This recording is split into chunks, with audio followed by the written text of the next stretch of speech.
présenter une vidéo sur la biodiversité en montagne. Notons tout d'abord que les touristes aiment aller en montagne pour son magnifique panorama qu'elle propose.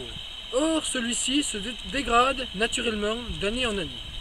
De plus, la négligence de certaines personnes contribue à la dégradation de ce même paysage. Heureusement, les agriculteurs sont là pour l'entretenir au mieux, grâce au pâturage par exemple, mais aussi en ramassant les déchets dans les parcelles.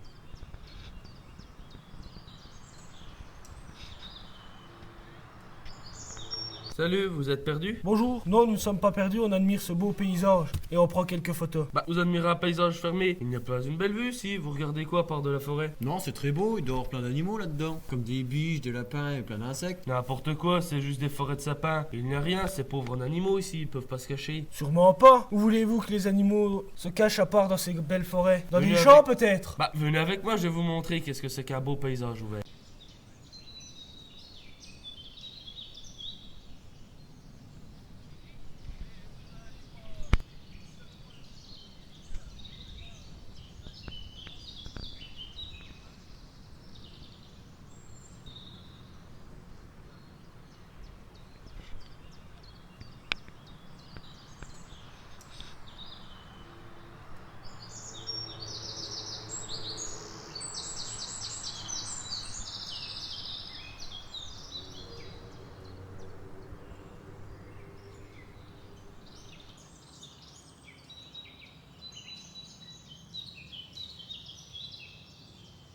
Donc bah là, vous voyez, il y a même de la bruyère et des petits sapins.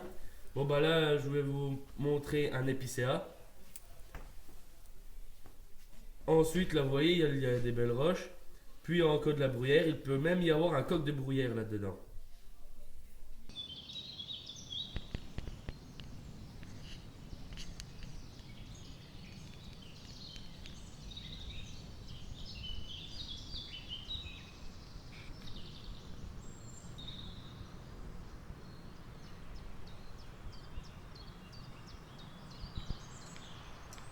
Voici un beau paysage ouvert avec plein de diversité animale et végétale.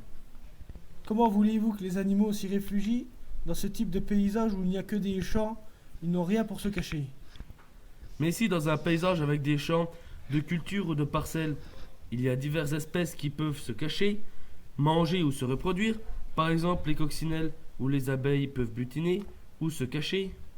Oui, mais vous les agriculteurs, vous en tuez des petites bêtes en fauchant et des chevreuils. Mais il existe différents moyens pour remédier à ça, comme les barres d'effarouchement qui se fixent devant la faucheuse.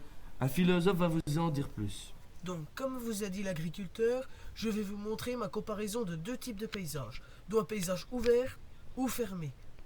Donc, dans un paysage fermé, nous trouvons principalement des forêts de sapins et d'épicéas et de la fougère, tandis que dans un paysage ouvert, on trouve plusieurs espèces végétales. Donc, par exemple, le sapin, des épicéas, des ronces, de la bruyère, des genêts et une grande biodiversité animale, comme du grand gibier, donc des cerfs, des sangliers, et du petit gibier, donc des lièvres, et des mammifères, dont les souris, les vaches, et des reptiles, puis des insectes, les coccinelles. All the other kids with the bump up